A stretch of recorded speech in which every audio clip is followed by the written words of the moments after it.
न्याणियुनि जा मसला हुजनि या मुंहिंजे भाइरनि जा मसला हुजनि, असां पेटियल खां पोइ हिते न अचा हूंदासीं।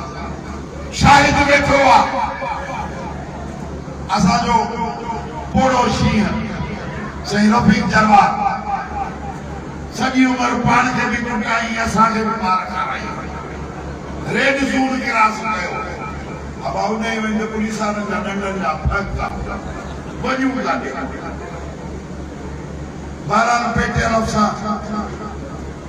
असांजी रूह साईं अली अदर शाह पीपुल्स पार्टी जे लाइ असां जेका तयारी कई, या असांजे जिस्म में जेको विलविलो आहे, या ही जेको स्टेज ते ॻाल्हाइण अचे थो, इहो सॼो पेटियल जे करे ई आहे।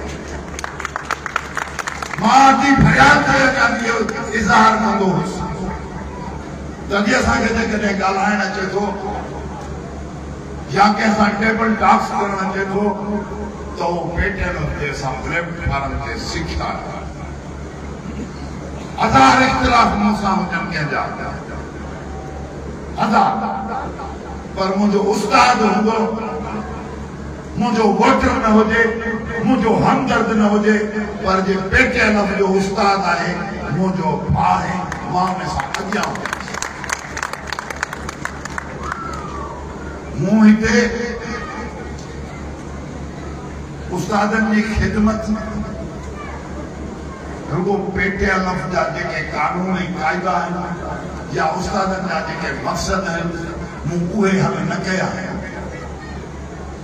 मां उस्तादनि जी ज़ाती ज़िंदगी जे मसइलनि में बि आऊंदो आहियां, छो जो जेका ताक़त, जेका ज़बान, जेका क़ुवत मूंखे ॾिनी आहे, उहा मूंखे पेटियल ॾिनी आहे, हिननि उस्तादनि ॾिनी आहे।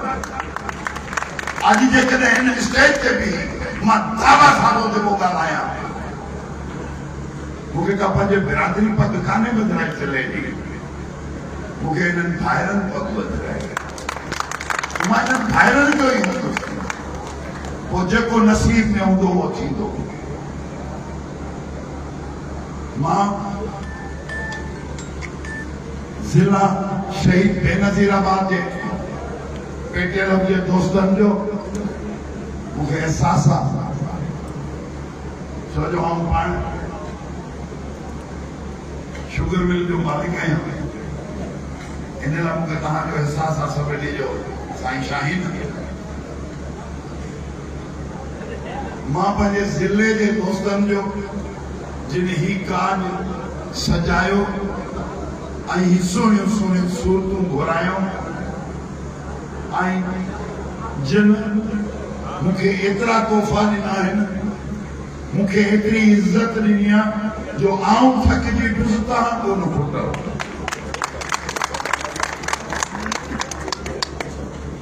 मां पंहिंजे मरकज़ी पार्टी जे तरफ़ां इलेक्शन कमेटी खे जेको हलफ़ खणायो आहे, मां हाजी साहब खे बि मुबारकबाद ॾियां थो, मां पंहिंजी पार्टी खे बि मुबारकबाद ॾियां थो त तव्हां जेको हीअ असांखे इज़त बख़्शी नवाब शाह खे, उहा तव्हांजा असां ते लख एहसान थोरा। मां सॼी सिंध जे दोस्तनि खां जेके जिथां परे परे खां मंज़िलूं हणी हिते आया आहिनि मूंखे इज़त ॾियणु, मां वरी उन्हनि जो बाहूं ॿधी शुक्रियो अदा थो कयां। तव्हांजा लख एहसान थोरा, महिरबानी, हयाती रही। मां सिंध जे उस्ताद सां वफ़ादार रहंदुसि, इहो मुंहिंजो वचन। सिंध जे उस्ताद असीं साईं रफ़ीक, साईं इंतज़ार, हाणे असांजो ग्रुप वधे पियो, हा वधे पियो, ऐं मां सम्झां थो त 24 जेको आहे न, असां जहिड़नि कोढ़नि जे लाइ मुसीबत वारो साल आहे। सो हाणे असां जी साईं गॾु आहे, ईअं असां बि तव्हां सां गॾु हूंदासीं तव्हांजे ॾुखनि सुखनि में।